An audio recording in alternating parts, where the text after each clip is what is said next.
Hi, welcome. My name's Simone Haverty. I just wanted to jump on and do a quick Q&A with my brother Rick. Just to I've had a few questions pop up from some people, and it's sort of like there's a bit of a common theme happening. So I thought if we could record this quick video just to answer some of the questions that have been popping up. So yeah, Rick he's been in the crypto space for 3 years. So I've been telling everyone that he's an expert. He's been through a bull run and he's spent thousands of hours in the crypto space, learning to read graphs and all that sort of stuff. So yeah, I guess the first question that I've had pop up or wanted to sort of pick your brain for, Rick, is why do you find the nodes opportunity so exciting? Yeah, right. That's a good question, and I guess we wouldn't be here if I couldn't answer that question. And I might actually get the whiteboard up going today just to put a bit of a visual for people for it. Awesome. So let's open up a new whiteboard here. Presentation mode. Let's do that one. Open the board. So really, what it comes back to me for, it comes back to is supply and demand. So in the crypto space, we have something called tokenomics, and the tokenomics, I guess, of a crypto coin determine what the supply is. So if you're looking at supply, I mean, just broadly, the reason I'm so excited is because we've got massively reducing supply, and we've got a huge and increasing demand. So the law of supply and demand is on our side, and once I saw that, I became quite excited, and that's what I really want to try and discuss today. So I guess with crypto, the tokenomics of these crypto projects, and they're all quite similar. The tokenomics say we have a set supply. So let me just write down here, supply is set. And let's just say all the projects had 100 million tokens, and that's all that they have. So we have a set supply. So let's say there's only ever going to be 100 million tokens on any of these projects. And all the projects vary a bit depending on the project. So this isn't how many there is in every project. So we've got a set supply, and then we have the only way so this set supply that I've described is it's in a wallet, and the only way for these tokens to get out of this wallet is through something called nodes. And what nodes do is they're like software on people's computers, and they verify transactions on a crypto network. So for every transaction, there'll be 50 nodes, 50 different sets of software that all have to agree that that's what happens. So what they do is nodes secure the network. For securing the network, nodes get something called rewards, node rewards. And this is the way that this set supply gets out into what we call circulating supply. So we have nodes and node rewards. And let me just put that another circle here. See my first circle looks so good. That was a really good circle. Yeah, I've been practicing my circles on the whiteboard. So we've got our nodes, node rewards, and as the nodes are rewarded for validating transactions, what we end up with is tokens coming out into what we call circulating supply. Having a bit of trouble with my box here though. I don't know what's going on there. Oh. There we go. Circulating supply. A little bit harder to see. That looks good. You can see that's in? Yep, that looks good. It's all in line. So we have an initial amount set, and it's a finite amount of supply. We have the nodes start validating transactions on the network, and so the nodes start, get that off. Nodes start to get rewarded. And now these node rewards are in what we call circulating supply. And so that is the only way to get the tokens out of this set supply. What's exciting is the tokenomics. So it's finite from the start, but there's also a deflationary aspect where we see these tokens are burned from existence. So we have a shrinking supply of tokens. And the way this happens is every 12 months, so with Bitcoin, every 4 years, we see that there's a halving in Bitcoin.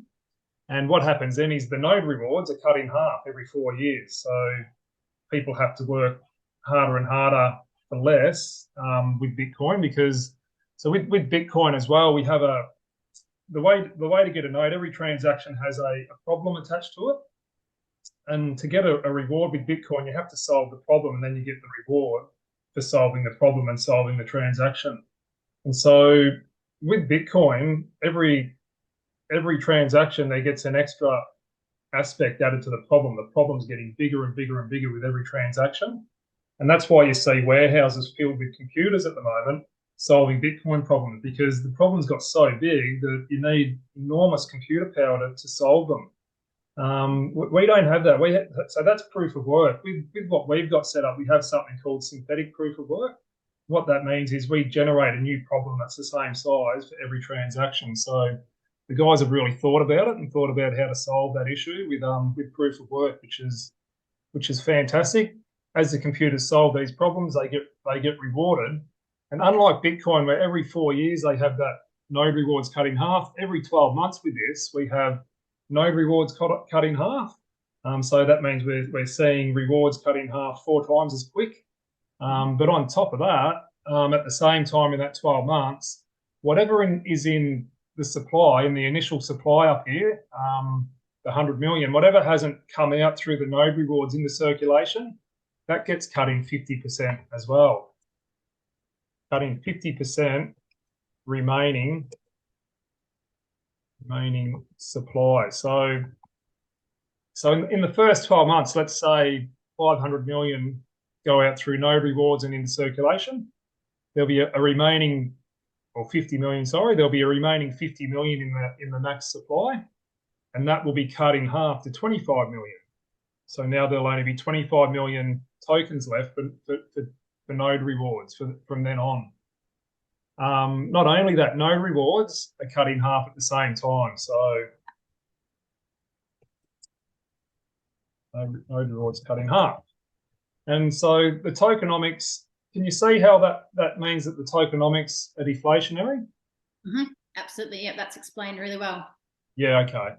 Might just write each 12 months. So that's the tokenomics. And, that means the tokenomics are deflationary, which is good. But if nobody wants to buy the tokens out of the circulating supply, it really doesn't mean a lot. And so you'll find that there's a lot of projects that have this sort of tokenomics, but they don't really have a lot of genuine demand in circulation. Well, these guys, it's completely different. So as you know, Sim, we've got some billion-dollar business partners. We have Aldi, 7-Eleven, Food Lion, MasterCard, Royal Bank of Scotland. We've got others. Some of them I can't name because I don't want people calling them up all the time and trying to verify the partnership. So I'm not allowed to name them. But there are other billion-dollar companies. If that's not enough for you, there are others. And what these guys have done is they've set up partnerships with these billion-dollar companies, and they've gone and solved problems in the mining industry, in the food beverage industry, on all these different industries, and they've added value and saved these companies a whole lot of money, JV'd with them, and for that they get paid a royalty, which is revenue. And so let's just write here billion-dollar partnerships, and then literally producing millions of dollars revenue every month on projects. And you would have seen that, Sim. You would have seen they do a burn and they send out that we receive $5.5 million, and that's burnt all these tokens. Yep. So what that means is they've set up all these revenue streams for these projects. And so I think the Explore token had a $5.5 million burn last month. And that means that the Explore project made $5.5 million. And so that money was used to buy tokens from circulating supply. So in this circulating supply, the node holders can hold their tokens in their wallet. And there's also an exchange where you can go and sell them if you want. And so the company that founds the project, Debt, they set up, they put liquidity onto an exchange. They put $4 million worth of liquidity on an exchange. So there's quite a bit of liquidity there. And that means that people can go and buy and sell the tokens on the market. And so that also means that these billion-dollar partnerships with millions of dollars of revenue can also go and buy these tokens off exchange. So tokens on exchange with liquidity provided by it. And I'll just circle it. Mark my circles. Oop. There we go. Oop. I don't know how to erase that, so we'll just leave it like that. All right, that's fine. So what we have is we have $5.5 million of revenue from the Explore project that comes in and it buys these tokens off the exchange, which means that it's buying the Explore token out of the exchange and it's adding the pair in. And so can you see how that $5.5 million worth of tokens, that gets sent to what's called a burn wallet? And what a burn wallet is, it's a locked wallet. It's a wallet where once tokens are sent there, you can never get them out. So it goes to the same wallet as the supply, 50% are cut in half, sent to the burn wallet. So what this is doing is it's pulling tokens out of circulation.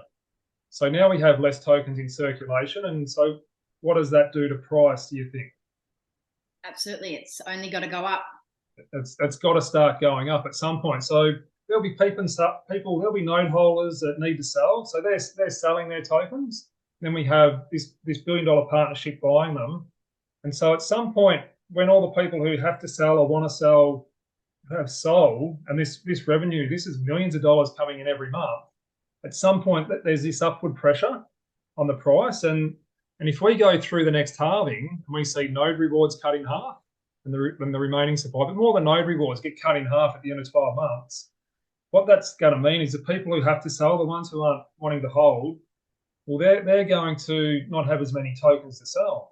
So that means the people who have held, all of a sudden the ones, so they've got all their maximum tokens, they haven't sold yet, they've got them sitting there. Now, as the token price, as the pressure starts going up, that means the value of what they're holding will start going up. And so let's go another 12 months and we have node rewards are cut in half again.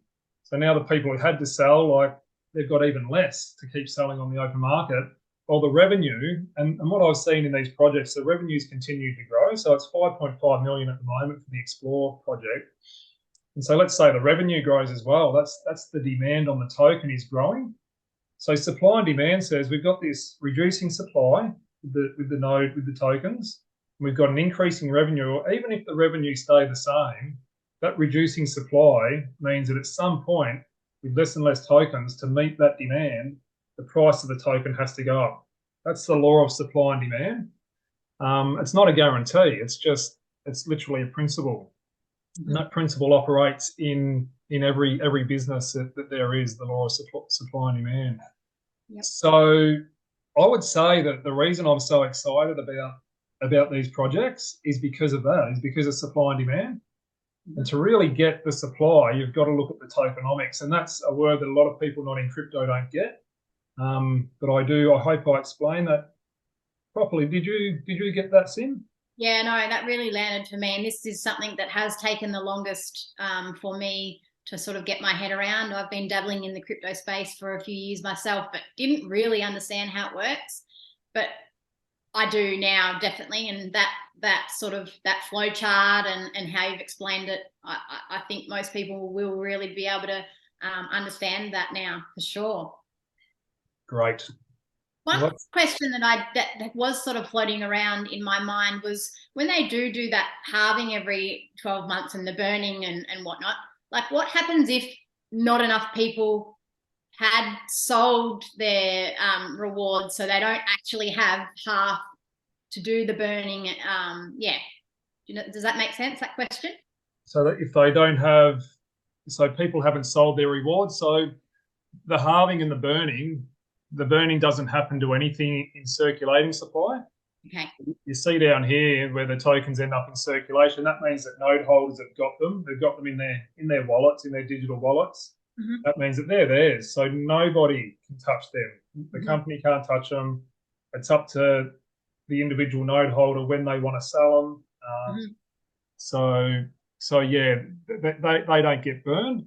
Mm-hmm. The only thing that gets burned is what's not yet in circulation. So up here in the maximum set amount that's supplied in the supply wallet. Mm-hmm. So anything in the supply wallet that hasn't yet come into circulation, half of that will get burned every 12 months. which is unlike Bitcoin. Bitcoin doesn't do that. They just have node rewards halved. Yeah. Did that answer that for you? Yeah, no, that's good. Yep. Okay. Yeah. Did you have any more questions for me? I've got some other questions that are sort of, it's a little bit of a different vibe, but just wanted to ask how this is different to other trading platforms that we won't name, that there's lots of people out there that have invested in them and they have sort of been burned, like there's, they promised the world and they would, but now like people are having trouble getting their money out. So how do you think this is different to that? So what I was looking for, I've seen a lot of those companies, or some of them that you've talked about, and when you go and look them up, you find out that what they've done is they've got their own native tokens, and they're paying people in their native token, and in this instance, they are just creating the token out of thin air, and there's not really anything backing it. So the difference with this is we have our native tokens. The difference is we've got billion dollar business partners, and we have millions of dollars of revenue coming in every month from real world projects set up by just amazing, capable ex hedge fund managers that had a lot of contacts in the space with big companies, and that's what makes it different. It's the partnerships that we've got with real world business, and so there's something tangible that is contracted to buy back the tokens from the exchange. And so when you know that that's going to happen no matter what, whether you're in it or not. There's something coming in, and there's that floor, that revenue coming in that he's going to be buying these tokens no matter what. So when you know that, and you know how the tokenomics work, you know that at some point supply and demand is dictating it's got to go up. Whereas those other companies, they don't have that. They've just got something created out of thin air with a promise and a wish, and even sometimes they even show you things of what they're doing, but if you really look into those things, there's probably not a real lot to it. So that's the difference. Whereas these guys have shown billion-dollar partnerships. Having this combination with the tokenomics, the reducing supply and the real-world business, that's exciting because as a holder of those tokens, as a node holder, you hold those tokens in your wallet, and the law of supply and demand, then it's a very exciting combination. Yeah, I agree.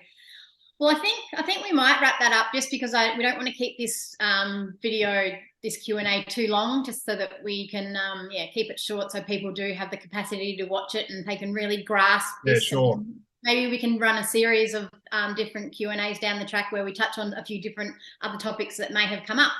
Yeah, let's see if we get any questions from this one, and we can do another one. Awesome. Thank you so much, Rick. No worries. Thank you.